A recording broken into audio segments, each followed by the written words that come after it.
Hello guys, welcome back to my YouTube channel Sardar ji moto blog में आपका स्वागत है। जैसे कि आपको पता है कि हमारा गाड़ियों के सेल्फ चेज का काम है, तो इस दौरान भाई आजकल भाई ने ब्लॉगिंग भी स्टार्ट करी है। तो ब्लॉगिंग तो स्टार्ट करी है तो भाई आपका सपोर्ट की बहुत ही ज़रूरत है कि आप मेरे चैनल को सब्सक्राइब करें ताकि आप मेरे साथ जुड़े रहें। तो मेन बात भाई, आपको पहले मेरे बारे में जानने की बहुत ही इच्छा होगी यार भी ये सरदार भाई है कौन। तो भाई अपने बारे में आज बता रहा हूँ, क्योंकि ब्लॉगिंग में भाई कुछ ज़्यादा नॉलेज नहीं है हमें, पर फिर भी हम अच्छी खासी ब्लॉगिंग कर लेंगे आपके लिए। फिर सबसे पहले भाई हम अपने बारे में मैं आज बात करना चाहता हूँ कि हमारा कैसा है, बैकग्राउंड कैसा है, कहाँ से हम आए, क्या है सिस्टम हमारा। तो मैं इसके बारे में आपको बताना चाहता हूँ, तो बढ़िया से आप सुने, आपको अच्छा लगेगा। तो बात कर लेते हैं भाई कि हमारा बैकग्राउंड जो है, हम मतलब हमारे जो मेरे दादा थे देवी सिंह, मेरे पापा संतोष सिंह, मेरा नाम पूरन है, पूरन सिंह। मेरी मम्मी का नाम मतलब माता जी का नाम शिला देवी है, और मेरे चाचा का नाम रोडराम। और उसी तरह से हमारा ये फैमिली है। तो उस हिसाब से मैं आपको बताना चाहता हूँ कि हमारा जो बैक है, हम कहाँ से आए, क्या है सिस्टम, तो हम आपको बताना चाहते हैं। हम आए थे, मतलब मेरे जो दादा के परदादा थे, मतलब उनका नाम था रोड सिंह भूप सिंह, ठीक है। तो वो आए थे रानी की दहेज के साथ, यहाँ मतलब रानी की दहेज के साथ आए थे वो, ठीक है। तो उनकी जो मतलब वो रानी के दहेज के साथ आए थे, उनकी सेवा से रानी बहुत ही खुश हुई थी भाई, बढ़िया मतलब ये अच्छे इंसान है। तो उसने हमें मतलब जो अपना बटोल देवी है वो वहाँ का एरिया हमें दे दिया था, और वहाँ का एरिया हमें दे दिया पटोल देवी का। तो वहाँ पे फिर हमारे दादा परदादा रहने लगे, बढ़िया वहाँ पे रहते थे हम। जो मतलब पटोल देवी है अपना, कईयों को जो बंदा हिमाचल का है उससे तो भाई बढ़िया पता ही होना कि पटोल देवी का जो मंदिर है वो हमारी भी कुल देवी है। वैसे हमारी कुल देवी है हम वहाँ के पुजारी है, मतलब ठीक है, पुजारी हैं, क्योंकि हमारी फर्स्ट टाइम हमारी ही प्रॉपर्टी थी वो। तो प्रॉपर्टी, अब माता तो किसी की प्रॉपर्टी नहीं हो सकती, ये नहीं मैं बोल रहा, पर ऐसे जो हमारा एरिया था, वो डोदेव का मंदिर जहाँ पे बना है वो हमारा थी, पहले हमारे दादा परदादा की प्रॉपर्टी थी, फिर बाद में मंदिर स्थापित हुआ वहाँ पे। तो वहाँ भी उतनी राजा को जो वहाँ का राजा था उसको सपना आया था माता जी का, वह नैना वो बडोल देवी माता का, कि मेरा यहाँ पे मंदिर स्थापित किया जाए। तो नेचुरली बात है तो कि हम वहाँ के प्रॉपर्टी जैसे कि राजा ने हमें दी थी, तो हम वहाँ के पुजारी हुए, फिर उस हिसाब से पुजारी है हम वैसे। बट अब कुछ है कारण जिसकी वजह से हमारा जो सिस्टम है उसमें थोड़ा नहीं बना है, अभी बनेगा। फिर आपको बता दूँ, मैं अपना बैकग्राउंड बताने जा रहा हूँ कि यार ऐसा ऐसा है हमारे साथ। तो वैसे ही सुना देते हैं, बाकी क्या है जो भी है अच्छा है, बढ़िया चला है। तो भाई बात कर लेते हैं, हमारे जो दादा परदादा थे रोड सिंह रूप सिंह, उनको जब वो प्रॉपर्टी वहाँ पे मिली तो वहाँ पे रहने लगे, बढ़िया रहते थे वहाँ पे।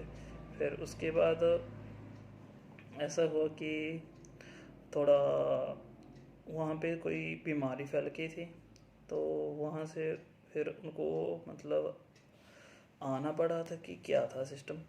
तो फिर वहाँ से वो आ गए, मतलब आ गए वहाँ से। फिर जो वहाँ के मेन थे लोग वहाँ के, जो आजकल वहाँ पे, और जो मेन पुजारी है ना, वो हमारे रिश्तेदार ही है वैसे देखे जाए। पर अब उन्होंने रिश्तेदार तो ख़त्म ही कर दी, क्योंकि अब पता है बात हक की कर रहे हैं हम, कि अब जब भाई कुछ छोड़ के आए थे तब तो बढ़िया से रिश्तेदार थे, बढ़िया से वो होती थे हमारे जाने आने में, हम उनके पास जाते थे आते थे। अब जैसे ही हमने जैसे थोड़ा अपने बैग के बारे में पता करा कि ऐसा ऐसा सिस्टम है हमारा वहाँ का, तो पुजारी हैं हम वहाँ के भी, वो भी पुजारी, हम भी पुजारी, फर्स्ट टाइम के पुजारी हम ही थे वहाँ के। फिर जैसे पर हमने वहाँ से ज़मीन दे के आ गए थे, ज़मीन दे के आए थे भाई हम।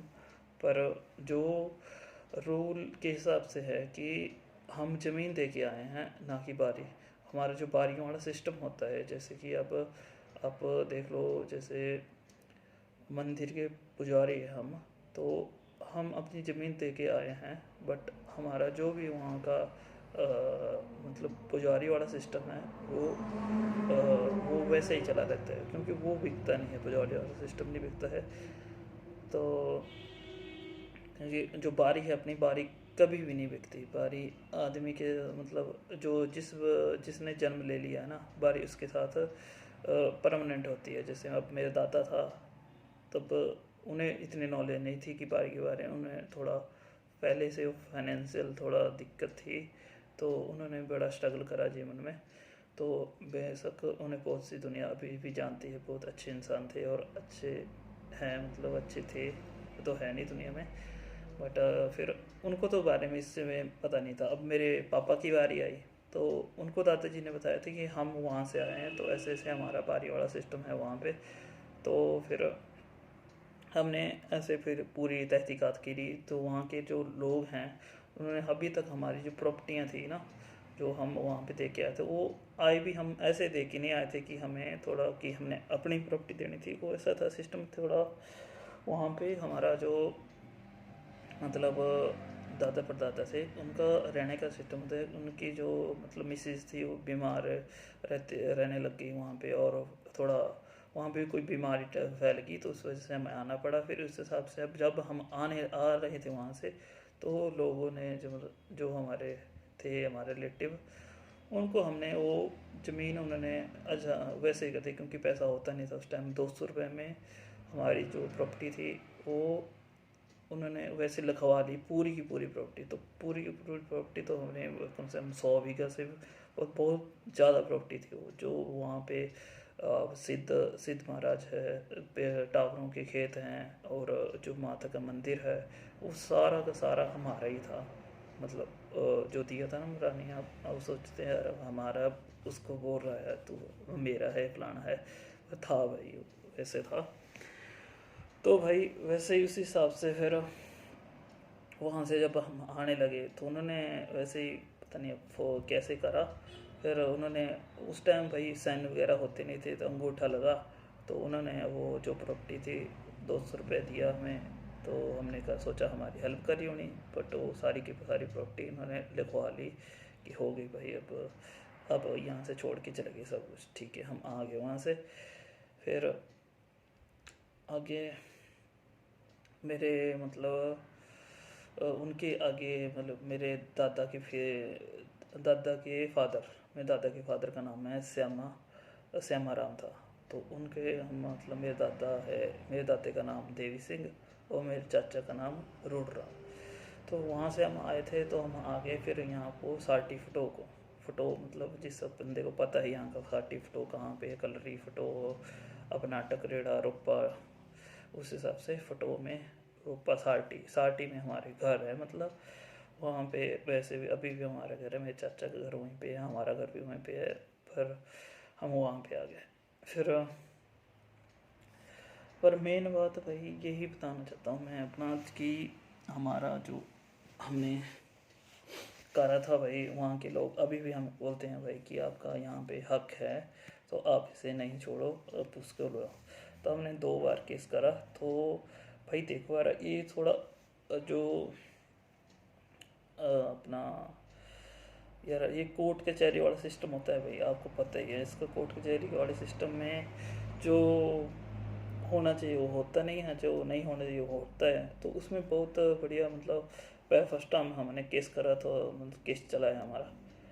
तो फर्स्ट टाइम के केस में भी उसमें बहुत बड़ा लिखा गया है, जो भी बहुत से मतलब हमारे विटनेस भी दिए, उधर की तरफ से विटनेस भी आए, हमारे गांव के लोग हमारे साथ, उन्होंने विटनेस से दी, गवाहियाँ दी भी, हाँ हाँ जनाब भी इनका वहाँ पे सिस्टम है, बारी वाला सिस्टम है कि वो वहाँ से दे के आए हैं।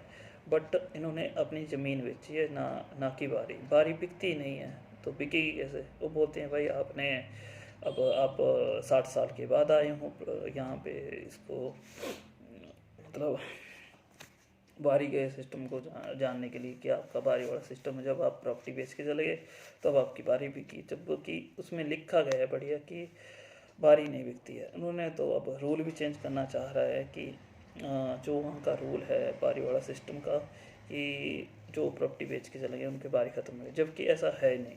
जो हमारे रिलेटिव है मतलब वो देखो अभी वो पंजाब में रहते हैं रोपड़ में, तो वो वहाँ से स्पेशली अपनी बारी के लिए आते हैं। उनकी सिर्फ एक ही बारी आती है, साल की एक बारी।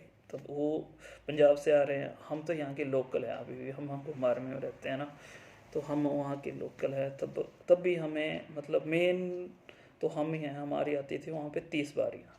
तो 30 बारियाँ हमारी आती थी, 10-15 उनकी होनी, तो रख लो 45 बारियाँ उनकी आ रही है बड़े आराम से। ठीक है, बाकी गांव के लोगों की बारियाँ आती है, हमें उन्हें उनसे हमें कोई मतलब नहीं है। वो भी अब गांव के लोगों की बारियाँ आ रही है, ठीक है।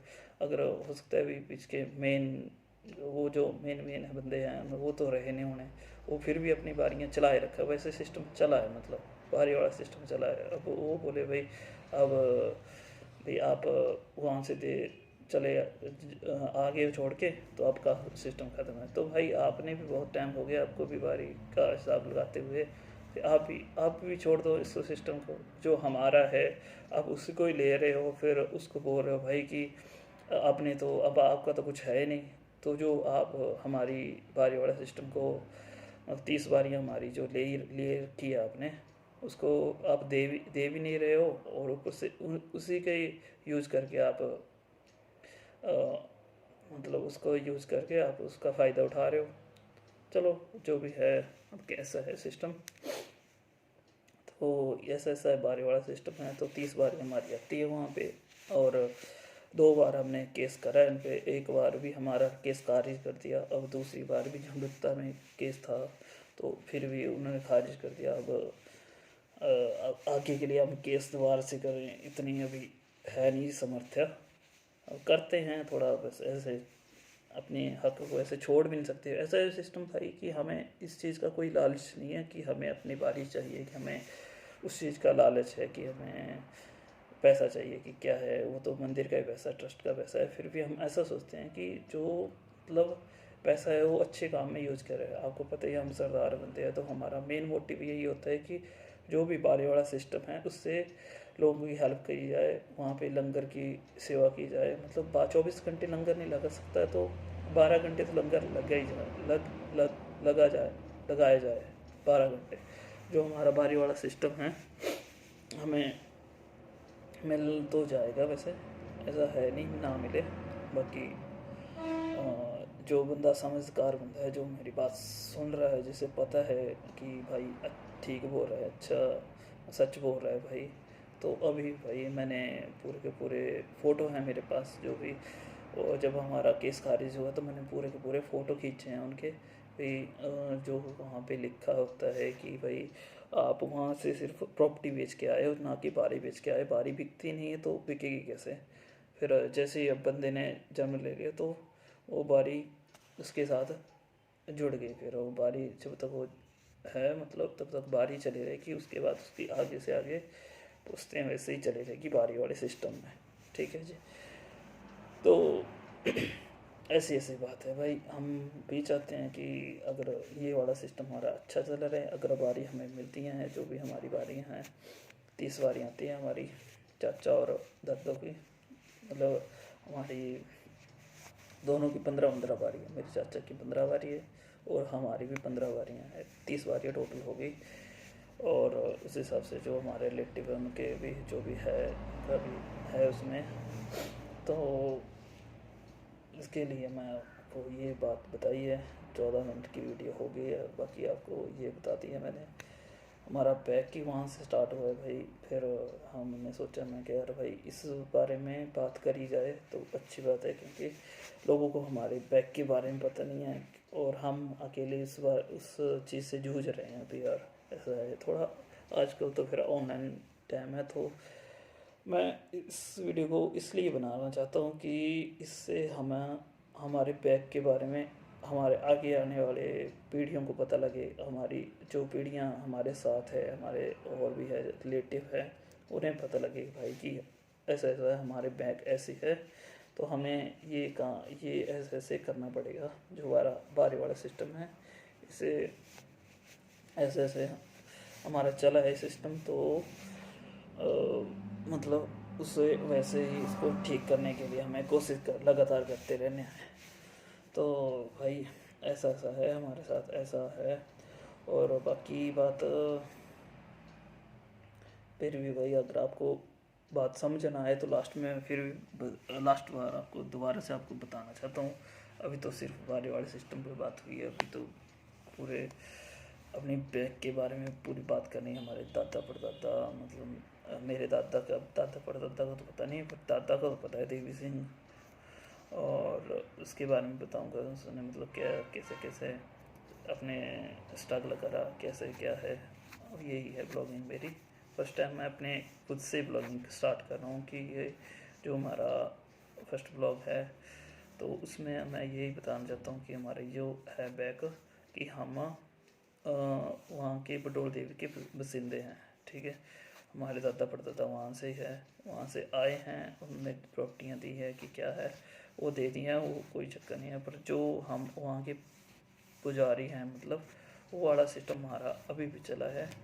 2 बार केस तो खारिज होना ही था, क्योंकि पता है कि सबसे अब वो ठीक लैंडलॉर्ड आदमी हैं, बारी वाला सिस्टम चला है हमारा उनका, तो उनको तो पैसे की कोई कमी नहीं है। हमें तो भाई 1000 रुपये देने से पहले भी वकील को सोचना पड़ता था भाई कि हम 1000 रुपये दे रहे हैं। तो आपको पता है कि ये बचड़े होते हैं, कोर्ट कचहरी के बचड़े होते हैं, इनमें लोगों की 60-60 70-70 साल 60-60 साल लग जाते हैं। यहाँ पे किसी का केस चला था, 60 साल के बाद उसका फैसला हुआ कि अब की ज़मीन है। तो 60 साल तक के बाद अगर फैसला हो रहा है तब तो बंदा जिसने केस करा था उसे तो कुछ नहीं मिला ना, पर जो उसकी आगे आने वाली जनरेशन है उसके लिए उसने बढ़िया रास्ता साफ़ कर दिया भाई कि आपका रास्ता साफ़ है, आप बढ़िया उस पर चल सकते हो। और वैसे जो पहले का मतलब उस बंदे को खुद का मतलब अपने खुद जिस बंदे ने केस करा होता है उसको तो खुद को तो कुछ मिलता है नहीं ना, बट तो आगे आने वाली लोग अपनी जनरेशन के लिए बढ़िया काम कर के चला जाता है। तो इसी तरह भी ऐसा है कि हम है तो वहाँ के बटोर देव के बसिंदे ही हैं, अभी भी हैं। बट बारी वाला सिस्टम आपको बता दिया मैंने कि हमारा वहाँ पे बारियों का सिस्टम, गांव में सबसे ज़्यादा बारियों का सिस्टम हमारा ही आता है, क्योंकि हमें राजा के रानी के थ्रू हमें ये प्रॉपर्टी दी गई थी। तो अभी तक भी वैसे चला है। तो मैं चाहता हूँ भाई अगर हमें हमारा बारी वाला सिस्टम ना मिल रहा है तो जैसे जैसे अब आगे के लिए लोग उनकी जनरेशन बढ़ रही है और आगे के लिए लोग मतलब लोग बहुत समझदार हैं, हम तो क्या है उनके आगे। फिर भी मतलब आगे लिए मैं चाहता हूँ कि ये जो मंदिर का सिस्टम है ना वो सरकारी होना चाहिए। जैसे कि अब नैना देवी जी का सिस्टम, वहाँ का पुजारी वाला सिस्टम है वो सरकार के ट्रस्ट के अंदर है। वहाँ पे जो भी होता है वो सरकार के ट्रस्ट के अंदर है। जो भी वहाँ के पुजारी हैं उनका जो भी होता है थोड़ा बहुत लेन देन वो सरकार उन्हें दे देती है। बाकी मैं यही चाहता हूँ कि अगर हमें ये बारी वाला सिस्टम मिल जाए तो ठीक है, अदरवाइज़ ये जो बारी वाला सिस्टम है ये सरकारी होना चाहिए, ताकि सरकार शुरू से उसकी मतलब डिटेल लें, ताकि हमारा जो हक है हमें मिल सके। भाई हमारा हक है वो हमें मिलना चाहिए। तो इसके लिए मैंने ये वीडियो बनाई है कि हम बुलोर देवी के पुजारी हैं, मतलब पुजारी हैं, बुलोर देवी के पुजारी हैं हम। तो हमें हमारा जो भी हक है वो मिलना चाहिए। बाकी वीडियो भी 20 मिनट का हो गया वैसे। आज का वीडियो लंबा चला थोड़ा, मैं क्या आज बढ़िया ब्लॉगिंग की जाए। तो ऐसा ऐसा सिस्टम भाई कि हाथों से दी हुई कांटें दांतों से भी नहीं खुलती हैं, ऐसा बोलते हैं। तो आज ये बात सच्ची हो गई। आज भाई मैंने फ़्लाइट मोड करा है, पूरा दिन फ़ोन लगे रहते हैं गाड़ी वालों के, वो गाड़ी लेनी है देनी है, ऐसा करना है वैसा करना है। हर एरिया की गाड़ी मैं संभालता हूँ, प्रॉपर्टी काम देखता हूँ, हर चीज़ देखता हूँ। बाकी भाई अपना स्ट्रगल हम कर रहे हैं। गीता में लिखा गया है भाई कि तो कर्म कर फल की इच्छा, मतलब फल की इच्छा हम वैसे भी नहीं करते, हम अपनी स्किल पे ध्यान देते हैं। मैं वैसे रिलायंस में काम करता हूँ, रिलायंस में वहाँ पे जो भी वहाँ की वहाँ का सिस्टम है, सेल्स का मेरा काम है, तो सेल्स में हमें बढ़िया से, तो वहाँ का सिस्टम बहुत अच्छा लगता है हमें, क्योंकि जो भी कंपनी वाले ट्रेनिंग देते हैं तो इतनी बढ़िया तरीके से ट्रेनिंग देते हैं कि भाई क्या ही बोलें। और तभी तो भाई वो बहुत आगे है एयरलाइंस।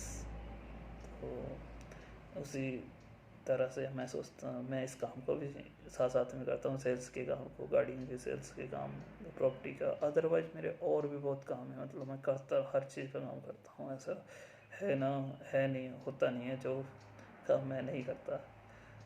और इसी तरह भाई वीडियो 20 मिनट की हो गई है। अब आगे के लिए भाई अगर आपको मेरी वीडियो अगर अच्छी लगती है, चैनल को सब्सक्राइब करें, शेयर कमेंट दोनों करें। भाई आपकी मर्ज़ी है, करें तो बढ़िया है, तभी आप मेरे साथ जुड़े रहोगे। क्योंकि फर्स्ट टाइम भाई आपकी ब्लॉगिंग कर रहा है, तो आई होप कि आपको वीडियो बहुत बढ़िया लगी होगी। और हमारा जो मैं आपको बताना चाहता हूँ वो भी किसी को समझ आए होगा। और ऐसे ही अगर आप इस वीडियो को ज़्यादा से ज़्यादा शेयर करेंगे तो आगे आगे ये वीडियो फैलेगी, तब हमारा जो हक है हमें मिल के रहेगा, और हम अपने हक का बिल्कुल सही उपयोग करेंगे। हम वहाँ पे लंगरवाड़ी फैसिलिटी लगाना चाहते हैं ताकि हमारा हक मिले, लंगर की फैसिलिटी चले। क्योंकि हमारा जो हमारा जो कल्चर है सरदारों में, वो कीर्त करने का है कि कीर्त करो वंड के छको। और इस तरह से हम सोचते हैं कि वहाँ पे वडोल देवी माता के मंदिर में भी 2400 घंटे वैसे लंगर चलना चाहिए। 2400 घंटे ना चले तो 12 घंटे का लंगर तो चलना चाहिए। श्रद्धालु आते हैं अपने, बहुत से लोग आते हैं, तो उन्हें भूखे पेट ना, चाहे वो मत्था टेके ना टेके, पर उन्हें भूखे पेट नहीं आना चाहिए। वहाँ पे लंगर चलना रहना चाहिए। छोटे बच्चे आते हैं, पूरे परिवार के साथ आते हैं। माता के पास लोग मन्नत मांगते हैं। वैसे माता के पास लोग मन्नत मांगते हैं, उस हिसाब से वहाँ पे मेन हमारा मोटिव होता है यार भाई लोग भूखे ना जाएं यार। मेन आदमी भगवान के नाम से पहले उसे मतलब जिंदा रहने के लिए खाने की ज़रूरत होती है। मतलब पेट भरा होगा तभी भगवान का नाम लिया जा सकता है मेरे हिसाब से। बाकी तो आप समझदार हो भाई। अगर हम मेरी वीडियो आपको बढ़िया लगी है तो इसे लाइक शेयर कमेंट करें और ज़्यादा से ज़्यादा शेयर करें, ताकि हमारा जो बारी वाला सिस्टम है वो या तो सरकार की ट्रस्ट में चली जाए, बारियाँ का सिस्टम सरकार के अंडर आ जाए मंदिर का सिस्टम, या तो भाई जो हमारा बारी वाला सिस्टम है ये हमें मिल जाए, ताकि हम लोगों की ज़्यादा से ज़्यादा हेल्प कर सकें। वहाँ पे मैं तो चाहता हूँ कि जो हमारा चढ़ावा आता है उससे लोगों का भला करा जा सके, लोगों की बेटियों की शादियों में पूरी हेल्प करी जा सके। जो गरीब परिवार हैं वहाँ पे मंदिर वाले सिस्टम, जो भी मंदिर का चढ़ावा है उससे लोगों की हेल्प की जाए। बहुत ज़्यादा हेल्प हो सकती है वहाँ से। अगर आप इस वीडियो को ज़्यादा से ज़्यादा शेयर कर सकते हो, तो शेयर करोगे तो आपके लिए फ़ायदा है, आपका भी फ़ायदा होगा, और लोगों को जो भी गरीब परिवार हैं उनका भी फ़ायदा होगा, जो बेचारे अपने बेटियों की शादी नहीं कर सकते, या कोई बीमारी से जूझ रहा है, या कोई और है। तो जो भी जितना भी है वो माता का चढ़ावा ज़्यादा से ज़्यादा लोगों की हेल्प में किया जाए। कोई बढ़िया वहाँ पे ऐसा सिस्टम बनाया जाए जिससे लोगों की ज़्यादा से ज़्यादा हेल्प करी जाए। मैं गौशाला में भी जाता था इधर भगेड़ में, तो वहाँ पे भी मैं मतलब अपनी तरफ से तो बहुत कोशिश करता था कि लोगों को भी इसमें जोड़ूं, साथ में जोड़ूं। पर मुझे लगता नहीं आज के टाइम में, जो भी टाइम चला हुआ है, लोगों के पास इतना टाइम है नहीं कि वो किसकी हेल्प कर सकें। पर जो आप किसी हेल्प करना चाहते हो तो भाई आप हमारे साथ जुड़ सकते हो।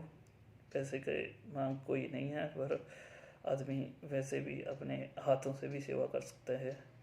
और इसी तरह से गौशाला के लिए मैं चाहता हूँ कि बगेड़ में जो गौशाला है उसे भी बढ़ाया जाए। लोगों के जो पशु हैं, यहाँ पे हमारे घर के सामने एक बैल का एक्सीडेंट भी हुआ था, तो उसकी सींग पूरा टूट गया था।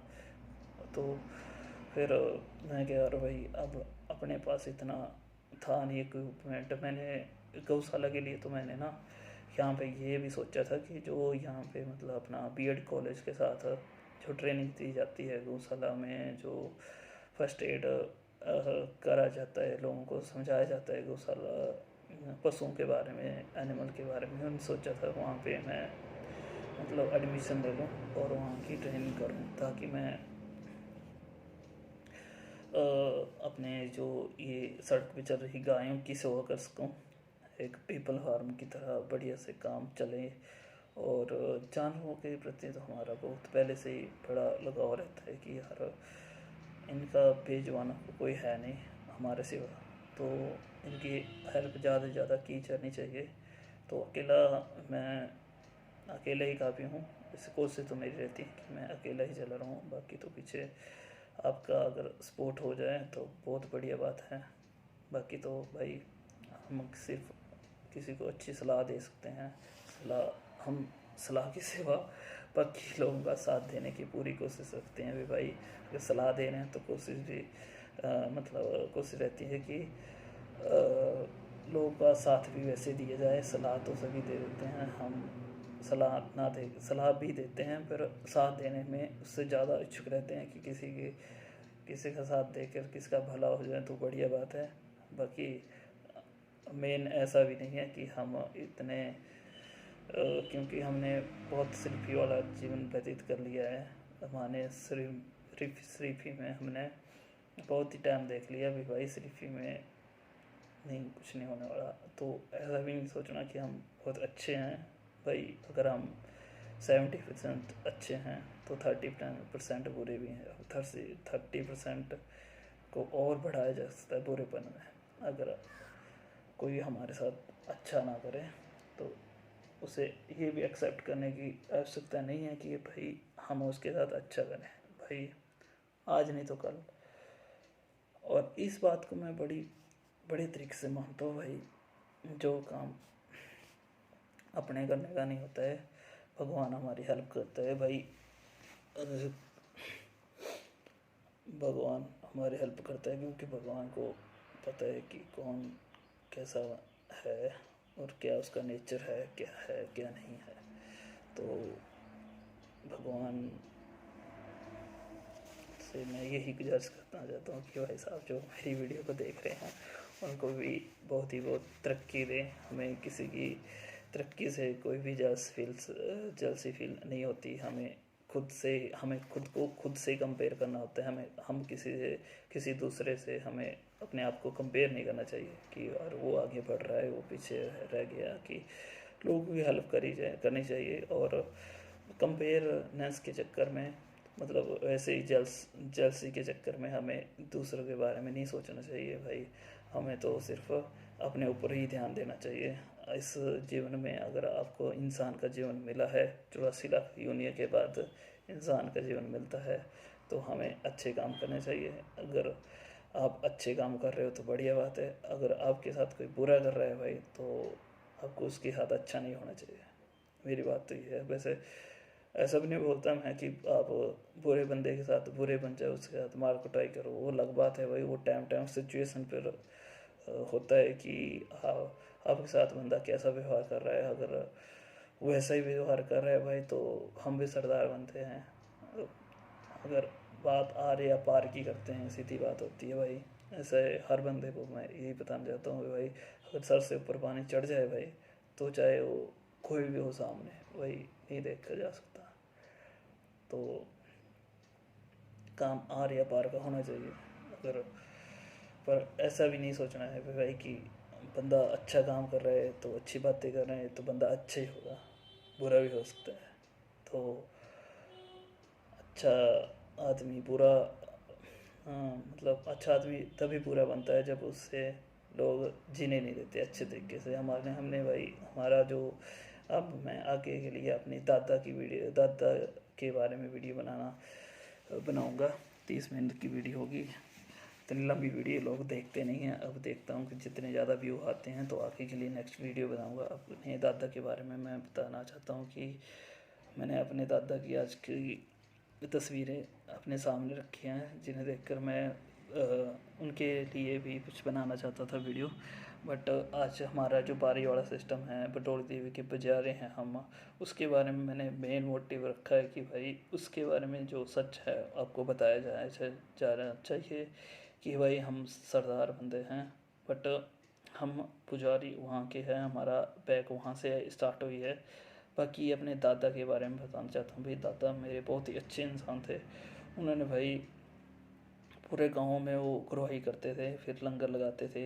हमारा बाहर 60 फुटों में गुरुद्वारा था, फिर यहाँ पे भी हमारा गुरुद्वारा था, पर हमारी थोड़ी प्रॉपर्टी बहुत हमारे पास है ही नहीं, ज़मीन बहुत ही कम है हमारे पास, तो गुरुद्वारा वाला सिस्टम तो अभी तक हुआ नहीं। बाकी अगर भगवान की दया से हमारे पास अगर बढ़िया तरक्की करी तभी बढ़िया है। वैसे बढ़िया से दाल रोटी चली है भाई, बढ़िया आराम से जी रहे हैं हम, उसी में बहुत खुश है और बढ़िया मज़े लगे हैं। तो भगवान सब कुछ देखता है, अगर वो हमें तरक्की देता है तो भाई हम अच्छे काम में ज़्यादा से ज़्यादा हम लोगों के अच्छे काम में ज़्यादा से ज़्यादा हेल्प करेंगे। और थोड़ा सा अपने दादा के बारे में आपको वो बताना ही पड़ेगा। वीडियो तो 31 मिनट की हो गई है, बट भाई दादा के बारे में बताया नहीं तब तो फिर क्या ही किया। दादा के बारे में, फिर फैमिली बैकअप के बारे में क्या है, कैसे कैसे क्या क्या किया मैं अपने बारे में भी अपनी स्टोरी बताऊँगा भाई, बड़ी ही इंटरेस्टिंग स्टोरी है। मैं आपको अपने दादा के बारे में बताता हूँ। ये मेरे दादा की फ़ोटो है, ये है मिस्टर देवी सिंह। यार वीडियो कैमरा चेंज नहीं हो रहा, एक सेकंड भाई।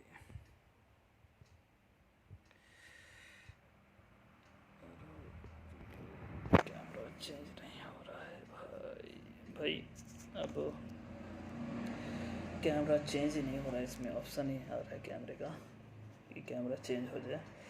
बट फिर भी अपने दादा की वीडियो फ़ोटो को मैं यहीं पे अपने साथ ही बता देता हूँ। आपको मेरा दादा था लाइट पड़ रही है दादाजी।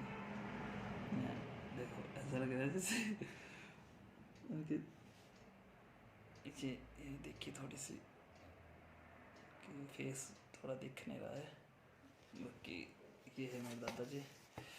तो ये दादाजी भी एक बहुत ही अच्छे इंसान थे। इन्होंने भी हमें अपने बारे में बताया। ये देखो मेरे दादाजी की गुरु के प्रति सेवा।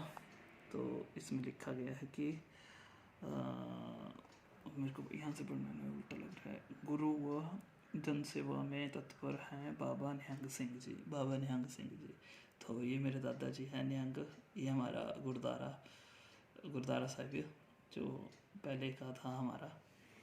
फिर इसमें आपको थोड़ी सी बता ही देता हूँ मैं, जो खबर लगी है इसमें लिखा गया है कि आज के युग में जहाँ आदमी अमीर बनने के लिए उचित ना उचित रास्ते अपनाता है, वहीं कुछ इंसान ऐसे भी होते हैं जो गरीबी में ही खुश रहकर भगवान व लोगों की सेवा में जुटे रहते हैं। ऐसी ही सोच वाला शख्स ग्राम पंचायत फोटो के 60 फोटो। अब देखो भाई अखबार में न्यूज़ लगी है, उस टाइम की न्यूज़ नहीं है।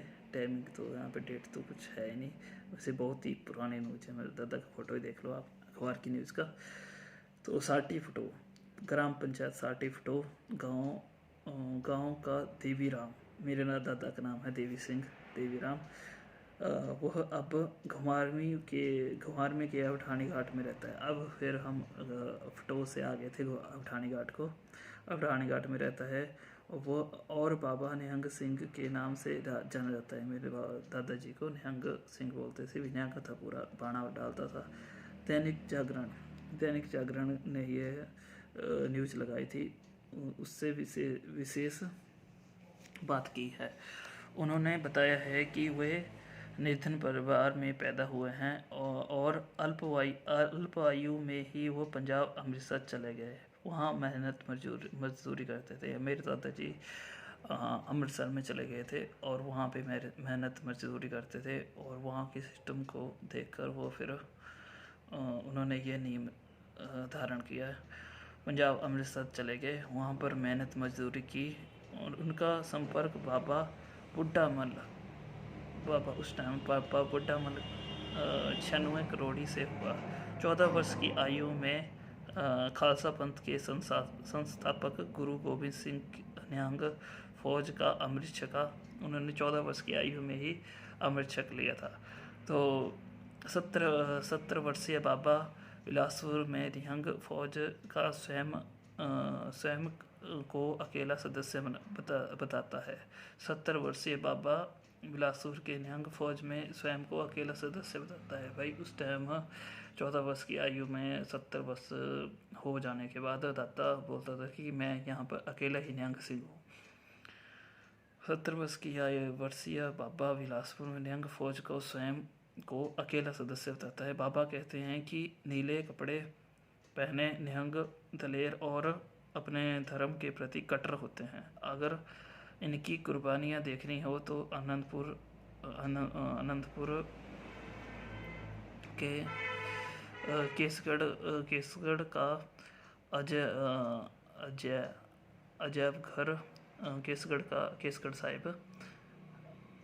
और वीडियो भाई अब तो ये फुल्ली होगी मेमोरी फुल होगी, पता नहीं अब ये वीडियो रिकॉर्ड होगी कि नहीं होगी। तो केसगढ़ का अजय घर जरूर देखना चाहिए।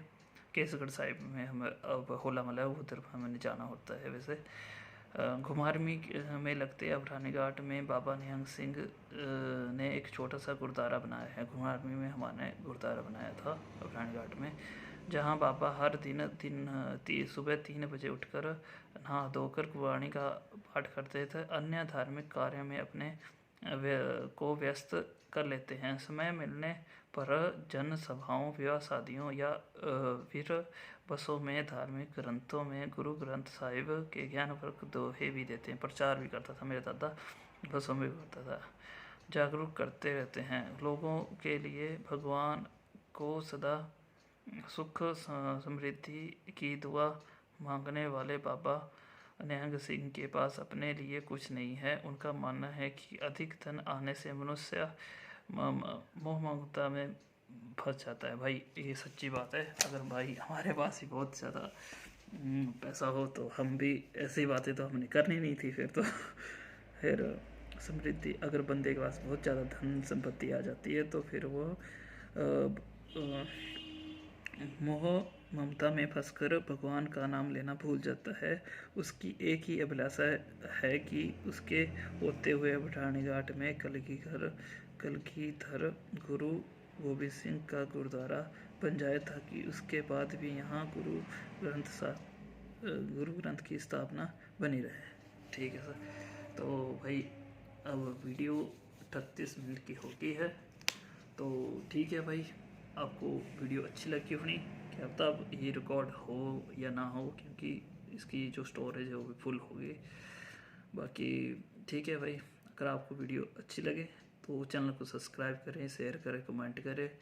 और भाई मिलते हैं बहुत ही जल्द ही।